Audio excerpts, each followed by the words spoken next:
Vamos a tener una oración, hermanitos.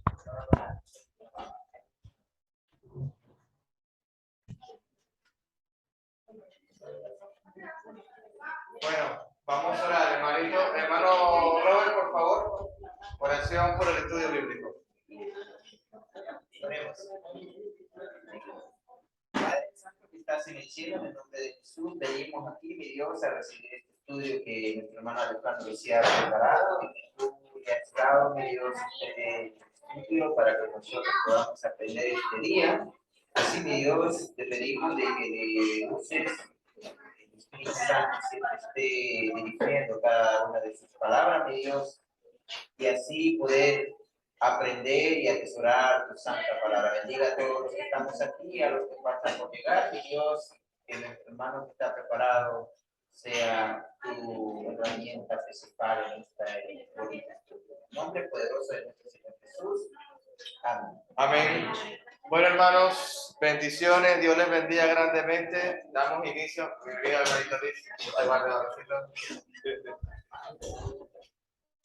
Seguimos estudiando la palabra de nuestro Dios. En este momento, estamos llenos de alegría por nuestra hermana Lidia, Marta Lidia, que está aquí con nosotros. Para nosotros es un privilegio, hermanita, servirles. Y quiero que antes de empezar el estudio, el hermano Jorge pase al frente, por favor, un momentito.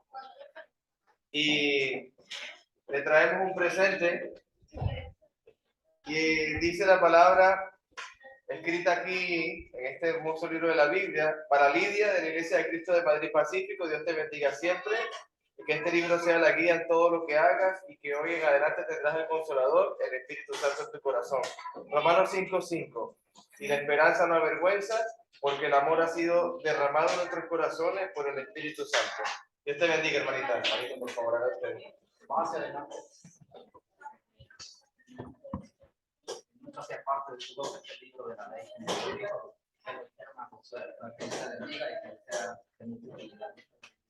Dios la bendiga, hermanita.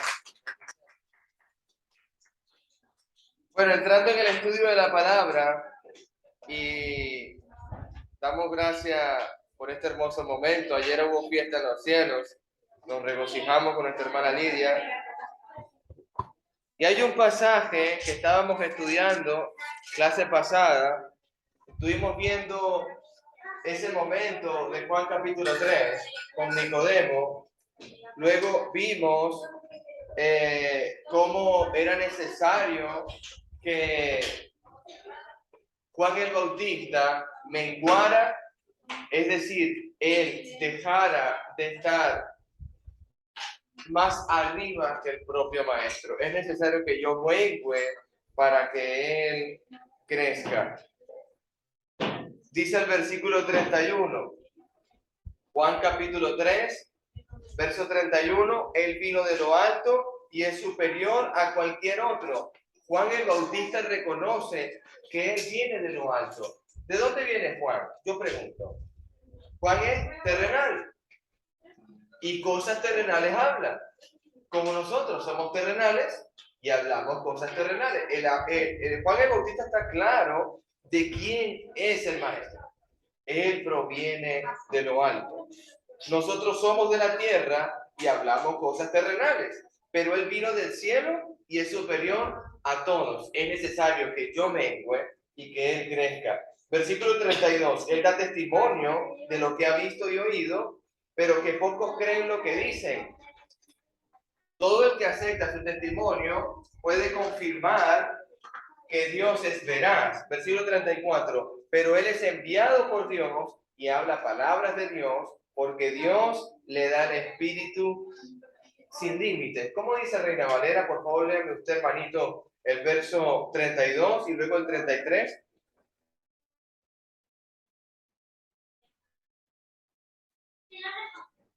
Puede leer hasta el 34, hermanito. En Reina Valera. Amén, hermana Leonor, que ya lo tiene aquí. Y lo que ha visto y oído, de eso testifica, y nadie recibe su testimonio. El que recibe su testimonio, ese certifica que Dios es veraz. Amén. Porque aquel a quien Dios le ha enviado habla la palabra de Dios. Pues Dios no da el Espíritu por medida. Dios no da el Espíritu por medida. ¿Qué cree usted que está diciendo Juan el Bautista acerca de Jesús? Cuando mi hermana Lidia ayer en las aguas del bautismo recibió el Espíritu Santo, no recibió una pequeña porción, no recibió un pedacito del Espíritu Santo, ha recibido el Espíritu Santo en toda su plenitud, con todos sus atributos, con toda su naturaleza, la esencia de Dios en el Espíritu Santo, siendo el mismísimo Dios, entero, completo, sin límites, porque Dios no da el Espíritu con medida, no lo hace. Dios te lo da todo, hermano. Es maravilloso lo que dice Juan el Bautista. Verso 35. El Padre ama a su Hijo y ha puesto todo en sus manos. Verso 36. Los que creen en el Hijo de Dios tienen vida eterna, y los que no obedecen al Hijo nunca tendrán vida eterna, sino que permanecen bajo la ira del juicio de Dios. Estoy leyendo Juan capítulo 3, verso 35 en adelante. El Padre ama a su Hijo y ha puesto todo en sus manos. Es que recuerdo mucho el estudio de ayer de la Gran Comisión. ¿Cuánta potestad tenemos nosotros? Dice Juan el Bautista que Jesús se le dio toda potestad, toda, absolutamente toda, dado del Padre. Todo se lo dio en sus manos y Jesucristo lo reafirma él mismo. Toda potestad me ha sido dada desde los cielos y también en la tierra. Por tanto, dice Jesucristo, hagan discípulos a las naciones. Hagan discípulos. Entonces, habíamos quedado en este contexto y quiero que sepas que este ha sido el primer discurso o el primer sermón de Jesucristo, la conversación que tuvo Jesús esa noche con Nicodemo. Fue un sermón que el maestro le dio, porque de tal manera Nicodemo amó Dios al mundo que ha enviado a su Hijo unigénito. Juan 3:16. El centro del sermón de Jesús, el amor de Dios, y si tú crees, Nicodemo, y naces de nuevo, es necesario, Nicodemo, que hagas esto. Es necesario, Nicodemo. No es algo que te estoy diciendo, sino que es necesario que nazca de nuevo. Luego vamos a ver el segundo discurso o el segundo sermón de nuestro Señor Jesús. Fíjate el contraste tan maravilloso. El maestro de la ley Nicodemo representando a Israel, pero ahora el segundo que se va a presentar aquí es una mujer samaritana. El segundo sermón del maestro. ¿Y qué representa la samaritana y qué representa Nicodemo? Si tú lo ves en el cuadro grande, o por decírtelo, me acuerdo mucho mi hermano Roberto Miranda, que me dio un consejo en este pasaje, y es que lo comparara como era Saraí y Agar. Una persona que estaba representando a Israel, la otra persona estaba representando la esclavitud.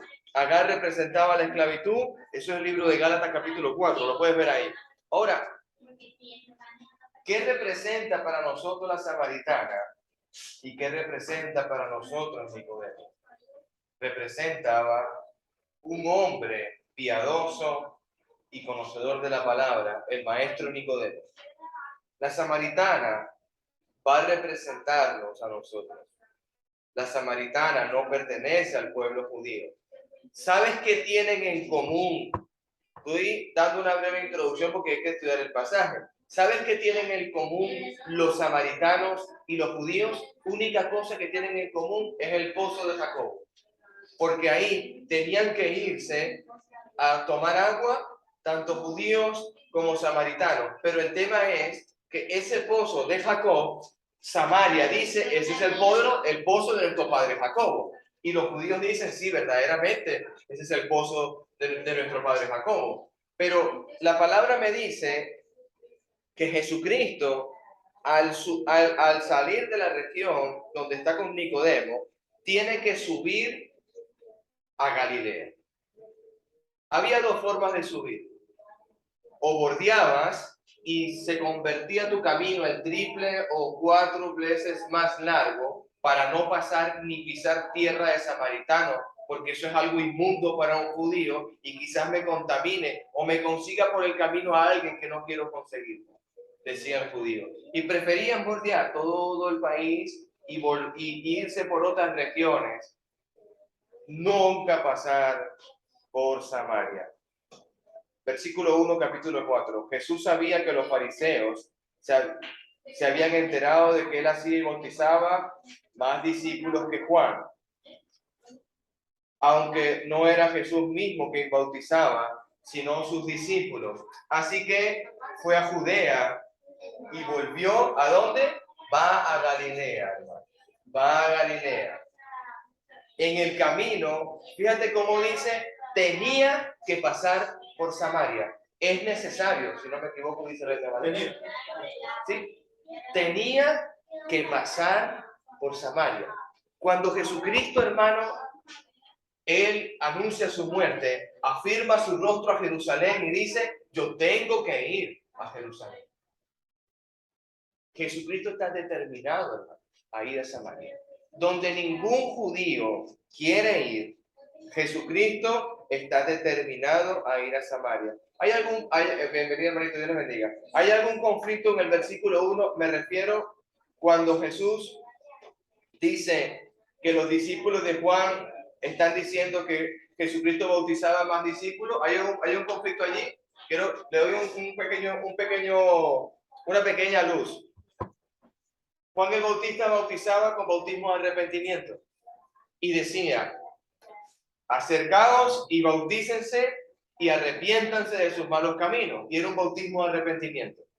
Jesucristo empezó a bautizar. ¿Con qué bautismo? Voy a preguntar porque es necesario. Hay que ver el contexto y el momento que está predicando y bautizando Jesús. ¿Es el bautismo de salvación del Evangelio o es el bautismo de arrepentimiento igual que Juan el Bautista? Porque están bautizando también los discípulos del Maestro. El mismo bautismo de arrepentimiento, hermanito. Porque Jesús no había resucitado aún. Entonces, aunque no era Jesús, especifica el versículo 2 que bautizaba, sino los discípulos de Jesús. Así que fue a Judea y volvió a Galilea. En el camino, tenía que pasar por Samaria. Verso 4, capítulo 4 de Juan. Verso 5. Entonces llegó una aldea de samaritanas llamada Sicar, cerca del campo de Jacob, que le dio su hijo José.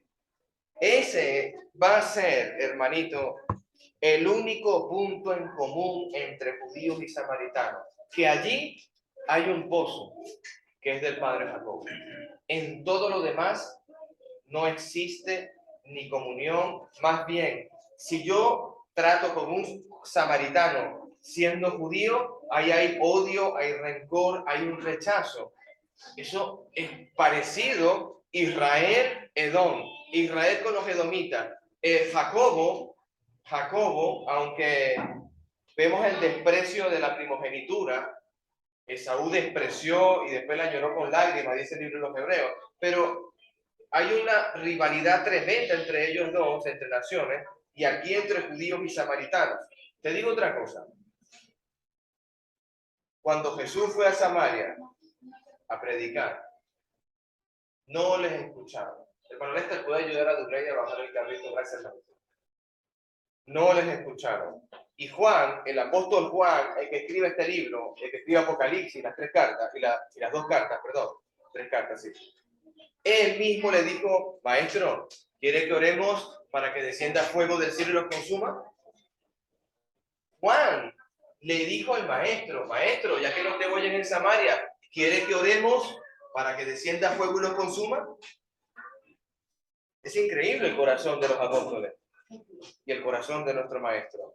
Versículo 5. Entonces llegó una aldea de Samaria llamada Sicar, cerca del campo de Jacob, que le dio a su hijo José. Verso 6, allí estaba el pozo de Jacob y Jesús, cansado del camino, se sentó junto al pozo cerca del mediodía.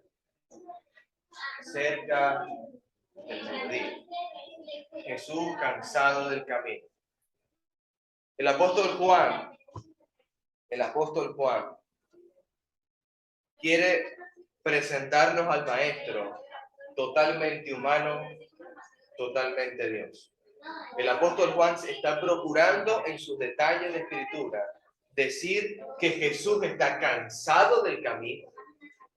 Es un detalle importante. Jesús es hombre, es humano, sintió como yo sentí y siente como usted siente. Se cansa como usted se cansa, llora como usted llora, conoce nuestra naturaleza, la conoce Jesús al 100% hombre, pero 100% Dios, cansado del camino. Eso me da una buena interpretación.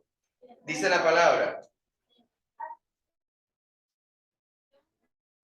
se sentó junto al pozo cerca del mediodía, verso 7. Poco después llegó una mujer samaritana para sacar agua y Jesús le dijo, por favor, dame un poco de agua de beber. Verso 8. Él estaba solo en ese momento porque sus discípulos se habían ido a la aldea a comprar algo para comer. Eso lo tenemos claro. Verso 9. La mujer se sorprendió. ¿Por qué se sorprende la samaritana? Mira el versículo. Se sorprendió la samaritana. Está ella sorprendida, ya que los judíos rechazan todo trato con samaritanos. Entonces le dijo a Jesús, usted es judío, y yo soy una mujer samaritana. ¿Por qué me pide agua para beber? La palabra Señor que aparece en Reina Valera no se refiere que la samaritana lo reconoce como Dios. Lo reconoce como un Señor, lo reconoce como alguien de respeto. Como si yo viera a Luis por primera vez, le digo, Señor Luis. Así nomás. En señal de respeto, ella es una mujer de Samaria, Señor, usted es judío. Así, no es como cuando el apóstol Tomás le decía a sus otros apóstoles, si yo no meto mi dedo en sus huecos y no meto mi mano en el costado, no creeré. Y se le aparece el maestro y Tomás dijo, Señor mío y Dios mío. Eso es otra cosa. Ahí Tomás reconoce al Señor como Dios. En este caso, la samaritana es por medio de respeto, no otra cosa, hermanito. Seguimos leyendo. Y viste el contexto que decía la misma samaritana, usted es judío, yo mujer de Samaria, ¿por qué me pides agua de beber? Nosotros no nos tratamos. Entre judíos y samaritanos no nos tratamos. ¿Cómo tú me estás hablando?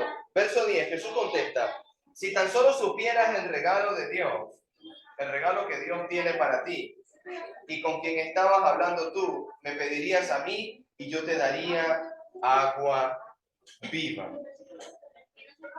Si tú me conocieras a mí, tú me dirías y yo te daría a ti agua viva. ¿De qué está hablando el maestro, hermanito? Estamos en un estudio bíblico. ¿De qué está hablando el maestro? ¿Qué es para usted el agua viva? ¿Qué cree usted? Cualquiera puede contestar, hermanito. El agua que se bebe y no sube más sed. Amén, hermano. El hermano está en el contexto exacto. Muy bien. ¿Qué más debemos pensar? ¿Qué es el agua viva, hermanito? Jesús se representa así como el pan de vida, como el agua, como el camino, como la verdad, como el gran yo soy. Esa agua viva es lo que necesita la humanidad para no volver a tener sed jamás.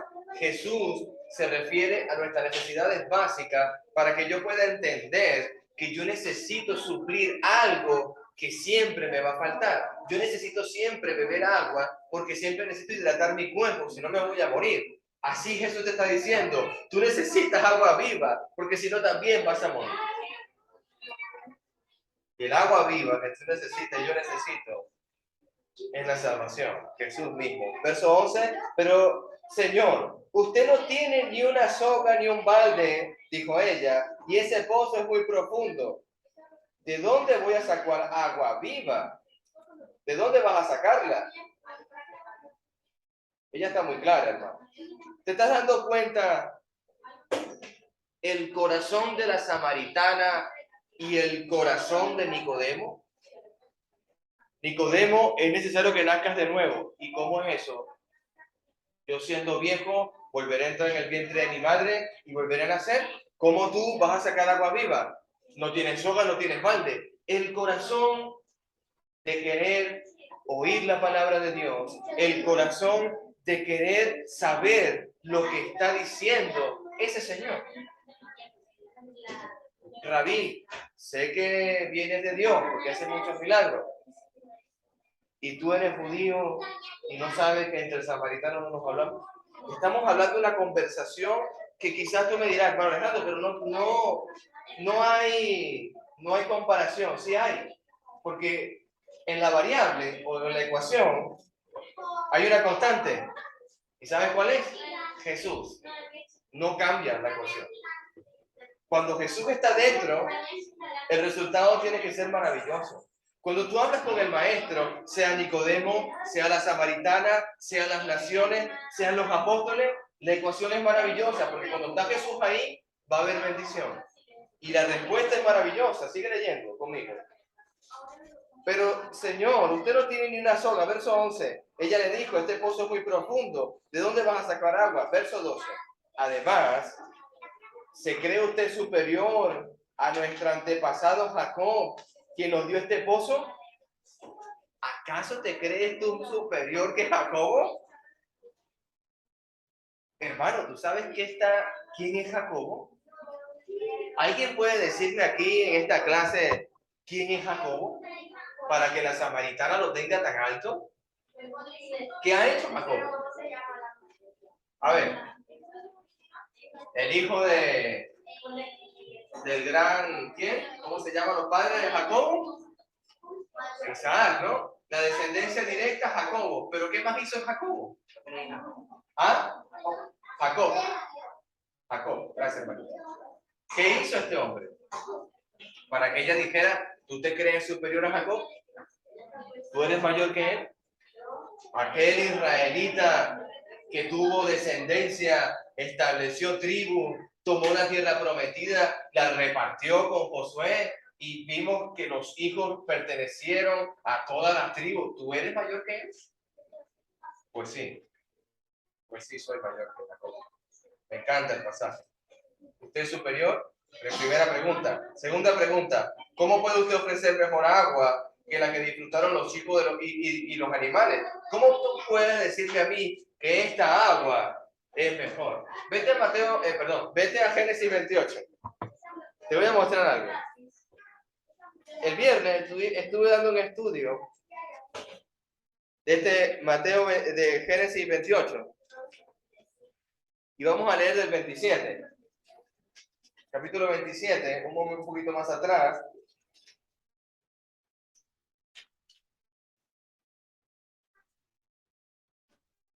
(41) 27:41. Génesis 27:41. Desde ese momento, Esaú odió a Jacob porque su padre lo había dado la bendición a él. Entonces Esaú comenzó a tramar. Pronto haré duelo por la muerte de mi padre y después mataré a mi hermano Jacob. Un juramento, una trama, lamentablemente. Mira lo que pensaba Rebeca, versículo 46. Estoy harta de las mujeres hititas, del Eteo, la nación etea, el pueblo eteo. Estoy harta. Preferiría morir antes que Jacob esté casado con una de ellas. ¿Por qué estoy diciendo esto? ¿Tú te crees mayor que Jacob? ¿Qué está haciendo Jacob? Entonces, capítulo 28. Isaac llamó a Jacob, lo bendijo y le ordenó, no te cases con ninguna mujer cananea. Vete de inmediato a la tierra de Parán-Arán, donde está tu abuelo Betuel, y cásate con una de las hijas de Labán. Más adelante, versículo 10. Mientras tanto, Jacob salió de Beerseba y viajó hacia Arán. Había caído el sol. Llegó a un lugar para acampar y se quedó allí a pasar la noche. Y Jacob encontró una piedra. ¿Entiende esto, hermanito, por favor? Encontró una piedra donde reposó su cabeza y se acostó a dormir. Versículo 12. Mientras dormía, soñó con una escalera que se extendía desde la tierra al cielo y vio los ángeles que subían y bajaban por ella. En la parte superior de la escalera estaba el Señor, quien dijo: yo soy el Señor, Dios de tu abuelo Abraham, Dios de tu padre Isaac. La tierra en la que estás acostado te pertenece, te la entrego a ti y a tu descendencia. Hermano, ¿dónde estás viendo a Jesucristo en este pasaje?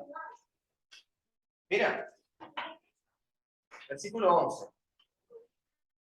Había una piedra donde Jacob reposó su cabeza para dormir.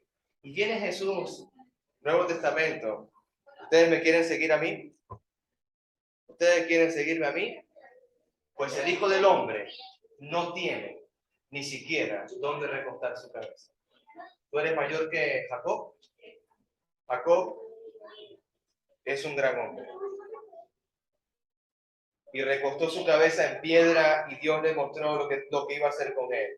Y Jesucristo no tuvo ni tiempo de hacer tal cosa. ¿Por qué vemos el reflejo de Jesucristo y Jacob? ¿Por qué está Jacob en la escena? ¿Por qué Jacob existe? La palabra de Dios es para que venga Jesucristo. Los cielos y la tierra se hicieron para que el Maestro viniese a ella. Esta humanidad fue hecha para que adoren a Jesús. Todos los propósitos del Antiguo Testamento era que viniese un Mesías. Todos los propósitos del Nuevo Testamento era que vieran la primera venida de Jesús. Y los propósitos de Apocalipsis es que nosotros tengamos una esperanza y que esperemos a Jesús. Estás viendo al único y verdadero propósito de toda la creación, diciéndole a la samaritana: yo te daré agua viva. Yo te daré agua viva. Tú no tienes una soga, dice ella. Tú no tienes una soga. Usted es mayor que Jacobo. Usted va a ofrecerme un agua mejor donde beban los hijos y los animales. Verso 13. Pues sí, la voy a ofrecer. Verso 13. Jesús contesta: cualquiera que beba de esa agua volverá a tener sed. Verso 14. Pero todos los que beban del agua que yo doy no tendrán sed jamás. Esa agua se convierte en un manantial que brota frescura dentro de ellos y le da vida eterna. ¿Te acuerdas cuando Jesús le decía a Juan el Bautista: él viene de lo alto y aparte de eso no tiene el espíritu con medida, él se lo dan sin límite? Si tú tomas de mi agua, yo voy a hacer que brote de ti una fuente que salte para vida eterna. Yo no voy a negarte nada de lo que yo soy. Jesús está prometiéndote que te va a entregar su vida por ti. Y lo va a hacer porque va a caminar al Gólgota y se va a colgar en un madero por ti. ¿Te estás dando cuenta que Jesús no tiene límite? El Espíritu sin medida. Yo te voy a hacer un agua viva que va a saltar para vida eterna. Yo me voy a clavar en un madero por ti, samaritano. Yo lo voy a hacer. Qué maravilloso es entender la palabra. No voy a negarte nada. Yo la tengo, no tengo nada. Sigo estudiando. Dice la palabra, verso 15. Por favor, Señor, le dijo la mujer, dame de esa agua. ¿Cómo ves el corazón de la samaritana? ¿Cómo ves ese corazón?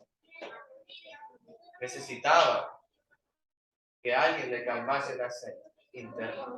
Necesitaba que su sed fuera suplida. Ella no entendía lo que pasaba. Quizás nosotros, hermanos, tratamos de llenarnos un vacío que no comprendemos con cosas terrenales y nunca será suplida tu necesidad. Si yo no comprendo o no lo entiendo, viene Jesús y te está explicando lo espiritual, tienes que acomodarlo, lo espiritual, lo terrenal a lo terrenal. Tú no puedes suplir las cosas espirituales con las cosas terrenales. Tú no puedes llenar tu infelicidad con cosas materiales de este mundo. No es que la felicidad va a ser cuando yo tenga mi casa. Y cuando la tenga, mi felicidad va a ser cuando tenga una casa más grande. Y cuando tenga la más grande, mi felicidad va a ser cuando yo tenga un chalet. Y cuando tengas el chalet, mi felicidad será cuando tenga el chalet, pero con una piscina. Y después que tenga la piscina, ¿qué va a pasar? Vanidad de vanidades, todo es vanidad. Salomón. Yo me hice grandes castillos, me hice grandes viñedos, lagares. Y cuando vi y terminé mi obra y mi arduo trabajo, vi que era aflicción de espíritu y vanidad. El fin del predicador, ¿cuál era? El fin, el discurso final, la conclusión del predicador, Salomón. Temer a Dios y guardar sus mandatos. Esto es el todo del hombre. Si yo me dedicara a mi vida, estoy viviendo en Alcalá, pero yo quiero ahora no 3, yo quiero 5 habitaciones. Ya no quiero 2 baños, quiero un jacuzzi. No va a suplir mi necesidad. Voy a vivir vacío. No comprendas ni te hagas la esperanza falsa y mentirosa de que si tú tienes esto, serás feliz. Te bombardean mucho en televisión esto, hermano. Ten cuidado, eso no está bien. Dame de beber. Eso es lo que tú necesitas entender. Si Jesús te está diciendo, tú tienes que decirle a Jesús, dame de beber. No quiero tener más sed. No quiero seguir en este fatigoso trabajo. ¿Cuánto le dedica usted, hermano Jorge, al trabajo? ¿Cuántas horas? Los mínimos son 12 horas. Y a la semana se convierten en más de 50. Y 3 horas para el Señor el domingo. Todo viene no por casualidad, ni porque es algo que a Dios se le ha ocurrido. Todo viene por la desobediencia nuestra, hermano, nuestra responsabilidad. Hay que ser maduros y reconocer nuestra responsabilidad. Nosotros le fallamos a Dios, Él no nos falló a nosotros. Dice la palabra, dame de beber, así nunca volveré a tener más sed. Verso 15, y no tendré que venir a sacar agua aquí. Verso 16, Jesús le dijo, ve y trae a quién, hermano. ¿Qué dice la escritura? Léalo usted, hermano. Verso 16. Ve y trae a tu esposa. Matrimonios. Futuros matrimonios, también. Matrimonios y futuros matrimonios. Ve y trae a tu esposa. ¿Cómo Jesucristo ve el pacto matrimonial? Porque lo que unió Dios no lo puede separar el hombre. Porque en esto dejará padre y madre a su familia y se unirá a su mujer y los dos serán una sola carne. ¿Cómo está viendo Jesucristo el pasaje? ¿Cómo está viendo Jesús el pacto matrimonial? Ve y trae a tu esposa. Jesús nunca va a decir, nunca va a mencionar de su boca, ve trae a un compañero, ve trae al que está contigo. No, tráeme a aquel que se unió contigo y es una sola carne contigo. Porque lo que mi padre unió, tú no tienes capacidad de separarlo. No tengo esposo. La respuesta. No tengo esposo. Dígame, hermano Jorge. Yo creo que hay una gran enseñanza Así es, hermano. acerca de Jesús, cómo llega él al pozo y cómo viene mostrándose, valiéndose del agua para mostrar que él es vida, que él. Sí. Y luego la mujer, y luego le dice la verdad a la mujer con respecto al matrimonio, ¿dónde está tu marido? Y no puede decirle porque no tenía uno, sino que 5. Y luego le dice a los que adoran lo que no saben, pero que luego adorarían al Padre, el Espíritu. Una gran enseñanza de Jesús. Cómo lleva una combinación muy maravillosa. Nos damos cuenta de la enseñanza de Jesús de nosotros. Pero la mujer, si vemos al principio que lo hace el mundo hoy en día, y a veces nosotros también como cristianos, estamos viendo a Jesús como pequeño, estamos viendo a personas más importantes que Jesús. Así es. Pasa hoy, está pasando. Así es, hermanito. Mucha gente no quiere creer, porque hay personas más grandes que Jesús. No hay nadie más grande. Amén. Para Jesús no existe, hermano. Si ella hubiera sido soltera, quizás la respuesta de Jesús hubiera sido, ve y busca a tu padre. Quizás. Y si ella fuera viuda, ve y llama a tus hijos. Y si ella fuera soltera y sin padre, huérfana, ve y llama a tus hermanos. Hermano, Jesús ve lo más profundo del corazón. Por eso es tan necesario el consejo de Dios. Tú necesitas agua viva, pero cuando tú necesitas el agua viva, ahora ve y tráeme a tu esposo, porque también el agua viva que tú vas a tomar también será una bendición y vida eterna que salte también en tu hogar. Dios quiere bendecir tu matrimonio. Dios quiere bendecir el matrimonio. No tengo esposo, verso 17. Respondió la mujer. Es cierto, dijo Jesús, no tienes esposo porque has tenido 5 esposos y ni siquiera estás casada con el hombre con que ahora vives. Ciertamente dijiste la verdad. ¿Qué entendemos al maestro porque está diciendo esto? Porque Jesucristo, ciertamente has dicho la verdad, porque no estás casada. ¿Cómo está viendo Jesucristo a la samaritana? Está viendo que necesita una necesidad espiritual. Está ofreciéndole vida eterna, pero al mismo tiempo le está diciendo, yo vengo a organizar tu vida. Yo soy ese buen pastor que quiero llevar esa oveja a un buen redil. Yo soy aquel que va a hacer que tu vida cambie. Yo puedo convertir el agua en vino. La boda de Caná. Yo puedo hacer que eso fluya en ti. Ciertamente. Verso 19. Le dijo la mujer, ¿usted es profeta? Seguro que usted es profeta. La palabra Señor no se refiere allí a que Él es Dios, reconociéndolo la samaritana. No, en señal de respeto. Veo que usted es profeta. Señor, usted es profeta. Verso 20. Así que dígame, ¿por qué ustedes los judíos insisten que en Jerusalén es el único lugar donde se debe adorar, mientras que nosotros, los samaritanos, afirmamos que es aquí, en el monte Gerizim, donde adoramos nuestros antepasados? Mira la respuesta de Cristo, no voy a responder yo. Verso 21. Jesús contesta, créeme, querida mujer, que se acerca el tiempo en que no tendrá importancia si se adora al Padre en el monte de Jerusalén o si ustedes los samaritanos saben muy poco acerca de aquel a quien adoran, mientras que nosotros los judíos conocemos bien a quién estamos adorando, porque la salvación viene por medio de los judíos, verso 23, pero se acerca el tiempo, de hecho, ¿qué dice? Ha llegado. Lea el versículo 23, por favor, hermanito. Lea el 23.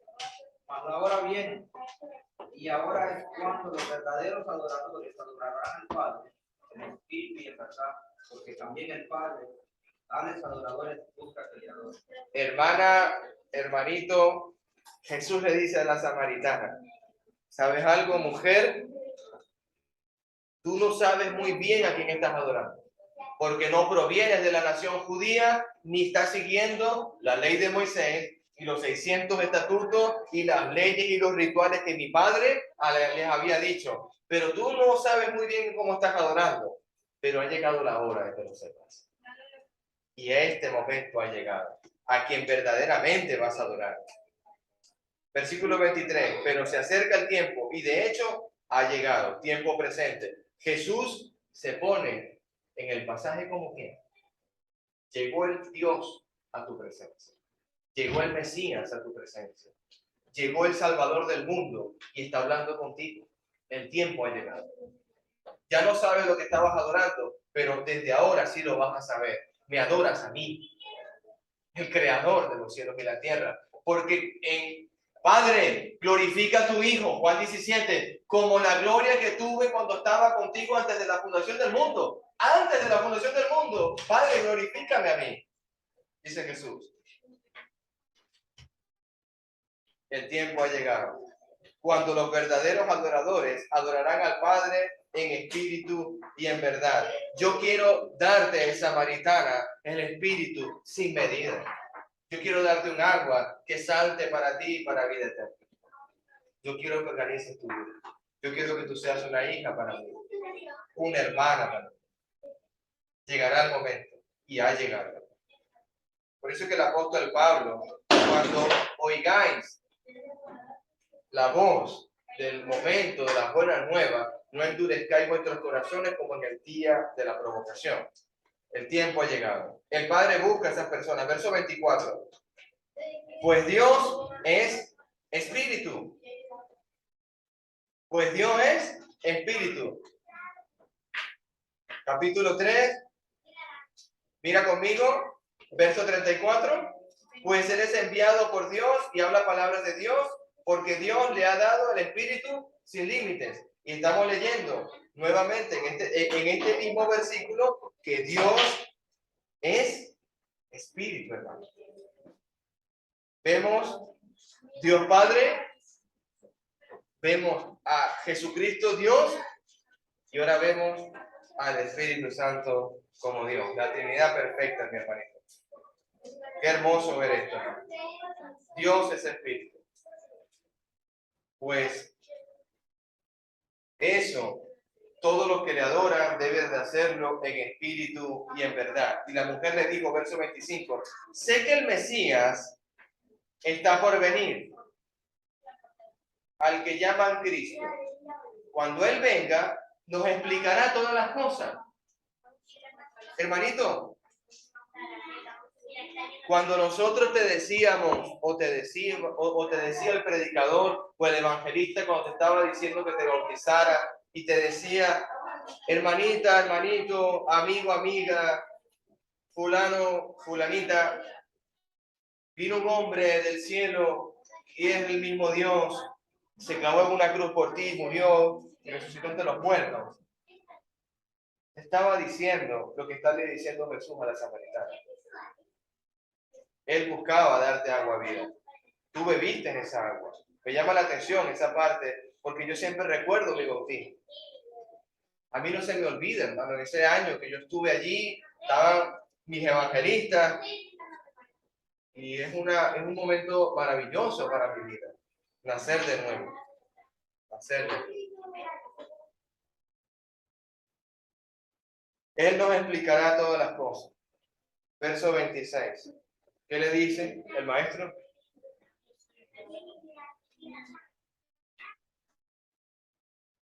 Yo soy el que habla contigo. Verso 27.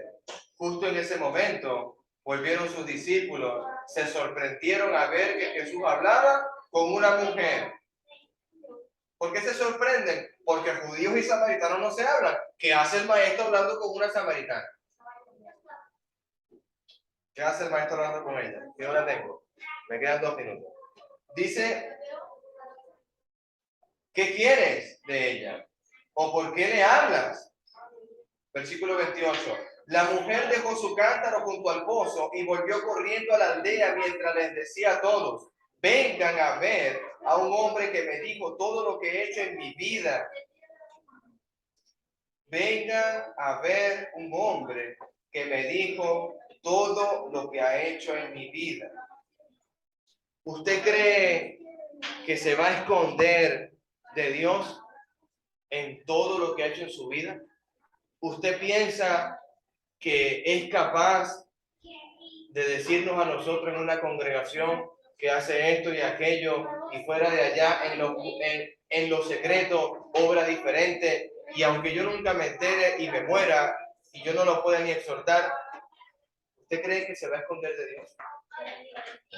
Por eso es que es necesario que la iglesia no vea al predicador, y por eso es mi trabajo, que yo espero y aspiro en el Señor, que nunca usted me vea a mí superior a usted, ni al hermano Jorge, que es el predicador de esta iglesia. Yo espero y aspiro tener el corazón de Juan el Bautista. Yo quiero menguar para que Cristo crezca. Yo quiero disminuir para que el Señor esté presente. Yo no estoy aquí, esta fachada, yo soy polvo inmundo delante de mi Señor. Trapo de inmundicia. me puedo decir yo a mí mismo, un obrero negligente. Yo quiero mostrar a Jesús superior siempre.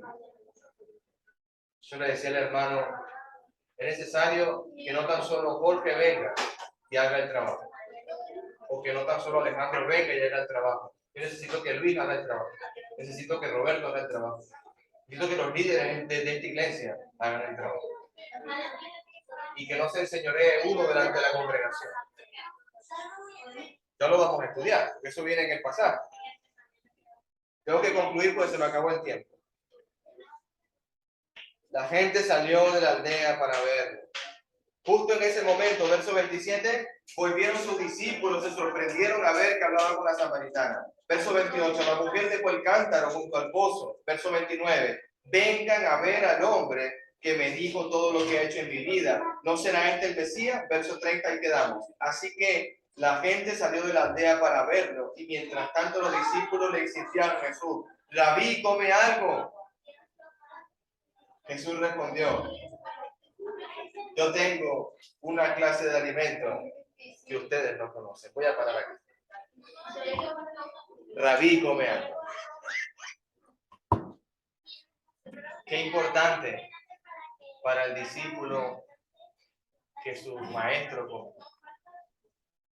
Pero qué más importante para el maestro, dar la verdadera comida y la verdadera bebida. ¿Qué es más importante para mí? Mira lo que está pasando, hermano. Rabí, come algo. Yo me preocupo por ti. Te hemos traído comida desde allá. Venimos de comprártela. Come algo, Rabí. Come. Y Jesús, yo tengo algo más importante que hacer que comer. Y yo cuando leí el pasaje y escuchaba al hermano Pedro Sánchez en Chile predicándolo, y él mencionaba algo que me llegó al corazón, porque me dice, ¿qué puedo hacer yo que sea más importante que anunciar la verdadera comida y la verdadera bebida de Jesús con la samaritana a una persona que no tiene el espíritu que yo tengo y que estoy derramando y que soy una fuente que brota para vida eterna? ¿Será que mi estómago es más importante o la salvación de una persona es más importante? ¿Cómo el corazón de un predicador puede cambiar, de una persona puede enterarse que esas cosas pueden esperar? No puede haber nada más importante que yo venirme a congregar. Aunque tenga el cesto de ropa llena, sucio. Aunque no haya dejado la comida hecha. Aunque no haya hecho las partes de trabajo de los obreros o del personal que me toca mañana. Yo pienso que no hay nada más importante. Eso se saciará en algún momento. En algún momento. ¿Qué más importante para mí? Tratar de arrojar otra semillita de la palabra. ¿Qué más importante para mí? Que arrojar otro granito allí de la palabra, porque la palabra no va a salir vacía en este estudio. La samaritana nos ha llenado el corazón. La samaritana a mí hoy me ha enseñado a ver a Jesús, un hombre judío que me está dando el privilegio a mí de hablarle, que él me odiaba, que él me despreciaba. Judío y samaritano no nos hablamos, y él me está hablando. No odies a nadie, no tengamos rencor por nadie. Olvidémonos de Esaú. ¿Tú eres mayor que Jacob? ¿Que Jacob perdonó a Esaú? ¿Tú eres mayor? Sí, soy mayor. Amén. Dios les bendiga, hermano. Comentarios, preguntas.